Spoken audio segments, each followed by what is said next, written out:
Y estamos conversando ya con el aspirante a presidente de la República Dominicana, Ito Bisonó. Don Ito, gracias por acompañarnos a Así se expresa. Placer es mío. Muchísimas gracias por la invitación. Bueno, esta semana ha estado un tema bien caliente en las palestras públicas, que es el tema de la magistrada Miriam Germán y el procurador Jean Alain Rodríguez sobre una intervención a su celular. ¿Qué opinión se merece esto de usted? Fíjate, a mí me tocó ser 8 años miembro del Consejo de la Magistratura. 8 años. 8 años, sí. Ahí todos están a iguales, menos el Procurador General de la República, que es nombrado por el Poder Ejecutivo. Los otros, en su mayoría, son electos, y el presidente de la Suprema y el secretario, escogidos por eso que son electos. Así es. Pero no son por un decreto. El único que por un decreto es el Procurador General de la República. Que quien les habla se opuso en el 2010 cuando el PRM, porque era el PRD de esa época, de las corbatas azules, del acuerdo de las corbatas azules. Entre Miguel y Leonel. Entre Miguel y Leonel, pero era el PRD completo, o sea, el PRM de hoy. Incluyó la figura del procurador en el Consejo Nacional de la Magistratura, porque no estaba, para darle una mayoría al presidente de turno, porque ese es un voto del presidente, Así es un empleado de él, que él lo nombra por decreto. ¿Verdad que sí? Sí. Entonces, lo primero es que hay que analizar si el presidente no sabía o sabía de lo que iba a hacer el procurador. ¿Usted cree que no sabía? Yo creo que sabía. Y creo que sabía porque cuando el presidente ha querido interviene, como lo hizo con Mocoso Segarra para defenderlo de que no estaba en el padrón del PLD. Sí, sí. Sin embargo, no intervino ni interrumpió al procurador cuando el procurador violó 2 puntos del reglamento del Consejo de la Magistratura y un artículo de la Constitución. Los 2 puntos del Consejo de la Magistratura que viola es que no pueden presentar anónimos, y no solamente en el Consejo de la Magistratura, en ningún estamento de la justicia eso es aceptable. Que no pueden tampoco hacer acusaciones sin que al que está acusando la conozca con anterioridad. Y el artículo que viola de la Constitución es que a los jueces de la Suprema Corte de Justicia, ya esto el procurador como procurador, no puede investigar a los jueces de la Suprema Corte de Justicia, ni al presidente, ni al vicepresidente, ni a los ministros, ni a los legisladores, porque eso lo hace la misma Suprema Corte de Justicia. Entonces, ¿cómo usted le interviene el teléfono a la magistrada? ¿Con qué autoridad? Y si eso está pasando a los más altos niveles de la República Dominicana, imagínense ustedes lo que está pasando en los tribunales, donde a los infelices le buscan justicia. Seguro que no se la dan. Hay un amplio sector de la sociedad que está pidiendo que el procurador sea destituido. ¿Qué usted entiende que debe suceder de ahora en adelante? Yo lo que entiendo que el presidente tendrá en su momento que referirse. Él acostumbra a quedarse callado como respuesta, Sí, sí. creyendo que el silencio es la mejor respuesta. Pero el silencio muchas veces lo que hace es que te inculpa, te involucra. Y más con esto que ha pasado. Porque además hemos hablado del contenido de y las preguntas, pero y la parte moral, por ejemplo, cuando se le acusa a esta privada señora, y personal. privada y personal, incluso se le ataca con un tema de su hijo que tiene un retraso de autismo, que tiene una condición especial de autismo, para tratarla de sacar de casilla. Entonces yo creo que los niveles de manejo, de manipulaciones, de descalificaciones, están llegando demasiado lejos. Demasiado lejos. ¿Qué usted considera si elige a Miriam Germán como presidente de la Suprema Corte de Justicia? Yo creo que en términos generales pareciera que ya va a ser muy difícil esa situación. Por otra parte, hay que también preguntarse si esas acusaciones que este procurador en el momento y la manera inadecuada la plantea, tiene algún tipo de fundamento. También. Es la verdad, para tratar de ser totalmente equilibrado. Sí, porque se debe investigar todo el mundo. Se debe investigar a todo el mundo. Muy mal presentada, momento equivocado, inadecuadamente, pero tiene un contenido. Sí. Ahora, eso es materia de la misma Suprema Corte, que tiene un departamento para darle seguimiento al comportamiento de los jueces. Y la misma Poder Judicial, que tiene también en la Suprema el departamento de darle seguimiento a los jueces. Hablando de justicia, don Hito, y usted que es aspirante a la presidencia, de llegar usted a la presidencia de la República, ¿haría modificación a la Constitución para que los jueces no sean elegidos por los dos poderes, el Ejecutivo y el Legislativo, simplemente por el judicial? Yo creo que el modelo que hay debe de funcionar. Debe de funcionar siempre y cuando no se politice. Por ejemplo, ¿cuál hubiese sido mi participación? Mi participación en la evaluación de lo que ya son jueces hubiese sido por desempeño principalmente. ¿Cuántos casos usted conoció? ¿Cuánto le llegaron a su oficina?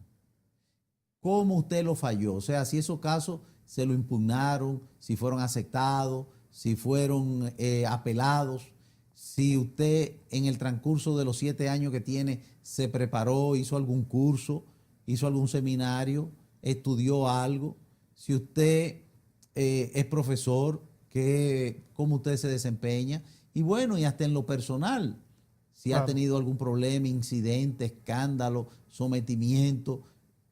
Yo creo que eso es más equitativo, principalmente teniendo un juez de carrera de 40 años frente a ti y tú no siendo ni siquiera abogado. Sí, el caso del presidente no es abogado. Correcto, sí. Ni yo tampoco. Entonces, ¿cómo tú lo evalúas? Aprendiéndote una pregunta y buscándola en el diccionario para tú no, sea ridículo.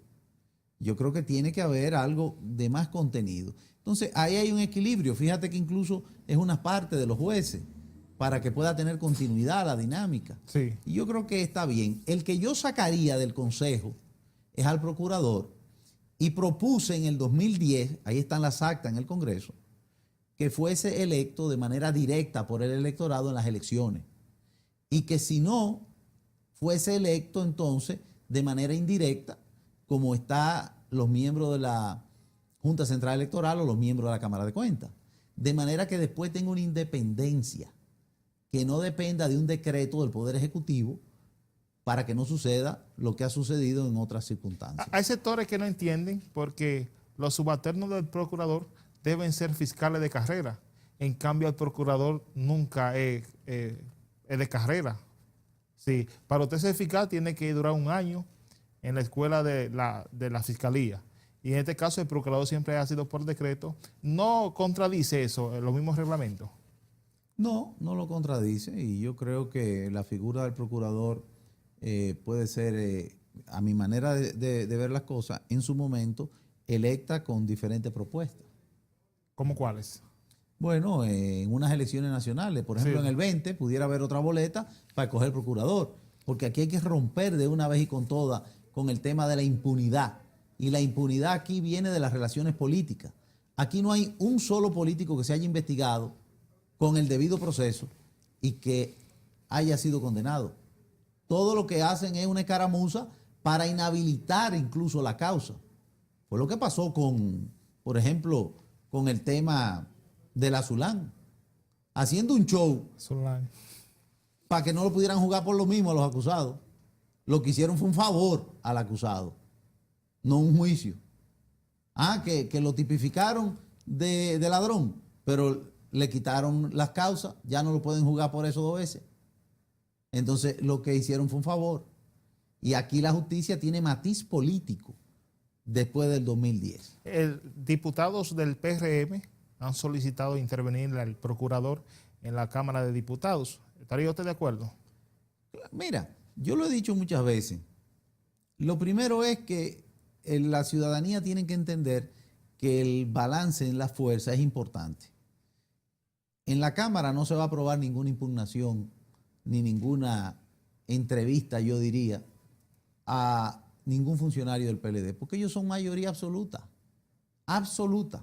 Eso debería ser algo normal, no solamente a él, En una ocasión se trató de que fuera el jefe de la policía, en otra ocasión se trató de que fuera el ministro de Obras Públicas. Peralta también. Y Peralta, y no lo aceptaron. Sin embargo, ellos van a las comisiones del mismo Congreso.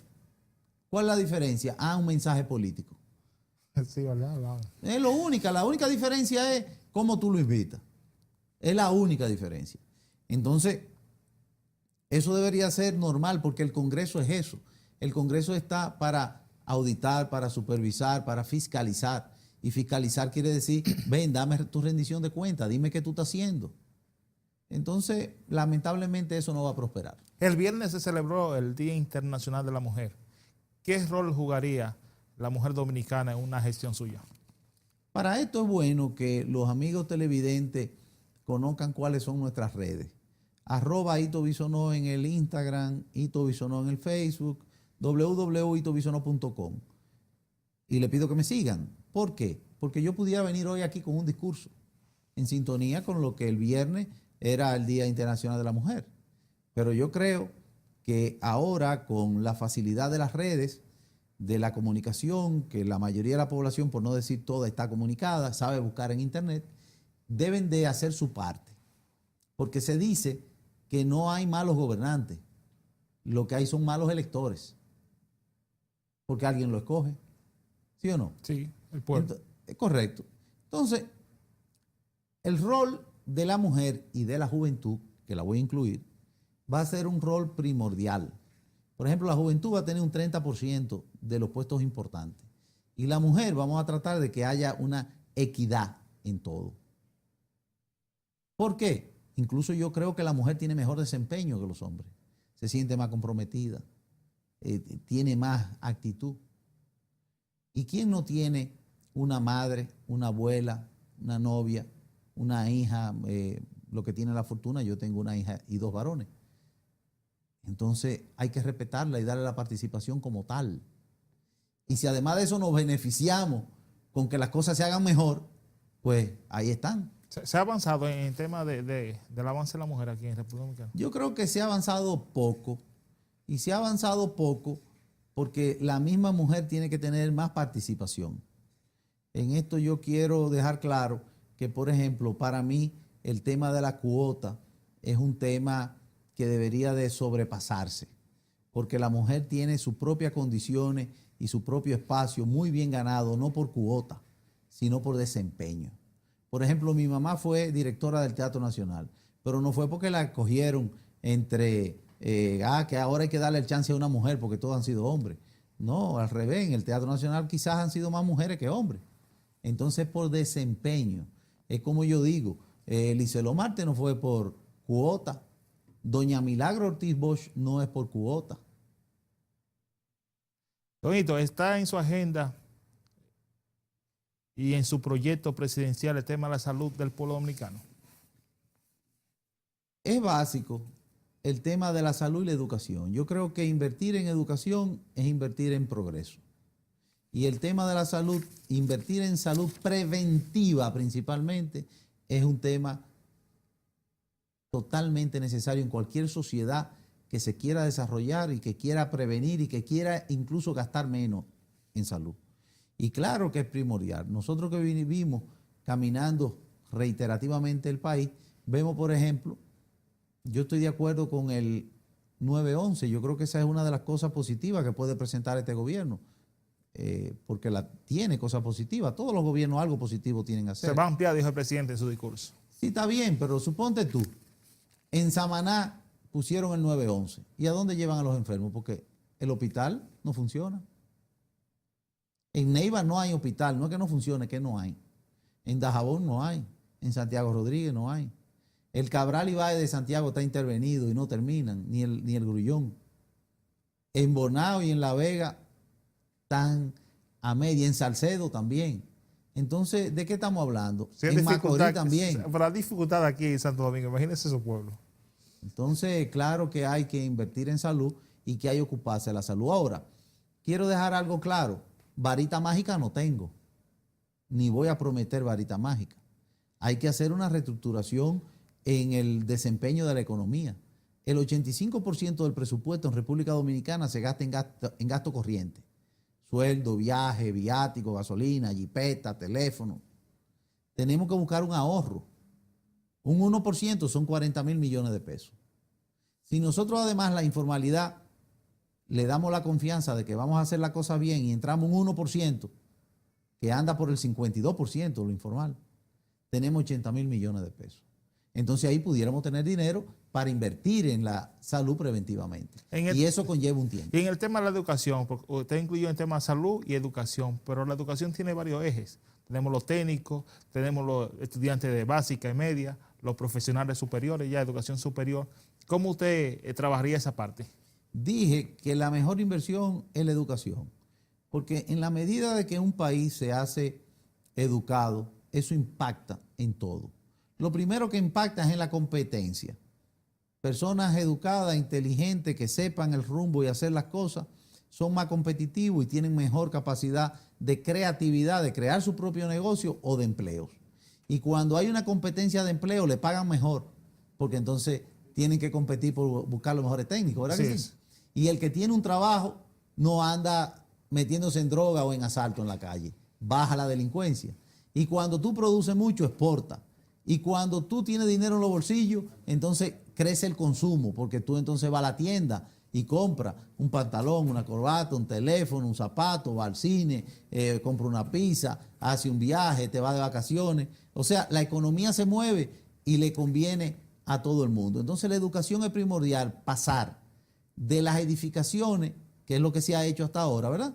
Eso en escuelas públicas. En todo, porque deberíamos de tener la misma finalidad, no importa que sea público o privada, que es de encaminar a los estudiantes a formarlo adecuadamente, pero en las profesiones que debemos de investigar necesita el país.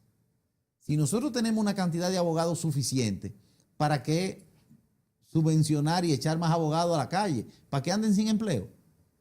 Dándose cacazo por ahí, por la calle, cuando necesitamos en otras áreas otros profesionales que no tenemos.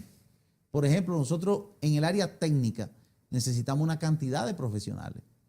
Mecatrónica, computadora, nanotecnología, tema de mecánica, temas que tienen que ver con todo el crecimiento que vamos teniendo en el área de turismo. Sí. ¿Verdad? Tema de agricultura con respecto a lo que son los productos que nosotros hemos desarrollado y que podemos exportar sin mucha competencia, como el cacao, el aguacate, el café, el banano, la piña, los mangos, todo lo que son invernaderos con vegetales. Pero no es un programa para incentivar a los estudiantes que estudien esa área. Por eso te digo, tenemos que pasar de la construcción de aulas a buenos profesores para que lo formen bien a los estudiantes y encaminar a los estudiantes a las áreas donde serán competitivos y útiles en la República Dominicana. En el tema, aquí siempre se ha hablado, y la estadística lo presentan, Hito, es la construcción de viviendas para los pobres. ¿Qué programa tiene don Hito para esto? Bueno, la mejor credencial que puede tener alguien que sea de la escuela y respete la escuela y represente la escuela de Balaguer es la construcción, es la inversión. ¿Usted es de la escuela de Balaguer? Sí. Yo entré al partido atraído por la política de Joaquín Balaguer, pero de la verdadera política de Joaquín Balaguer. Austeridad, inversión adecuada del capital, resguardo de nuestra nacionalidad y control de las fronteras, participación de la mujer y de la juventud, inversión en deporte, lo que se tiene que hacer con el campo realmente para que produzca con un respaldo real, inversión y cuidado del medio ambiente. Si nosotros hoy no tuviéramos las 14 presas que construyó Balaguer, nosotros no tuviéramos agua porque el país entero está, además que en una etapa de sequía, en una deforestación que da miedo. Entonces yo creo que ahí está realmente los resultados que no se pueden inventar ni desmeritar porque están ahí, son muy obvios. Y a lo que nosotros incluso como profesión y como familia hemos puesto siempre atención es a la construcción de vivienda y al sector construcción. Entonces, claro que sí, que hay que construir vivienda de bajo costo, hay que construir vivienda en el interior del país para que la gente esté cómodo quedándose en su provincia. Hay que darle facilidades porque tú no haces nada con construir una vivienda si no tiene agua, si no tiene luz, Si no tiene cómo tú le das al inodoro una planta de tratamiento para que se vaya a lo que tú le das al inodoro. Entonces, esos son los servicios que hay que hacer, que hace mucho que aquí no se hacen. Hace mucho que aquí no se hace una planta de tratamiento. Que han comenzado a hacer hoteles grandes, está saturado. De repente irán a la playa, meterse al agua, hacer las necesidades, porque no hay ya capacidad para procesar lo que se está haciendo con la cantidad de habitaciones que se hacen. Hito, hablaba de la sequía y justamente el fin de semana estuviste por la zona De Santiago noroeste. Rodríguez. Vamos a hablar de ese tema después de estos comerciales.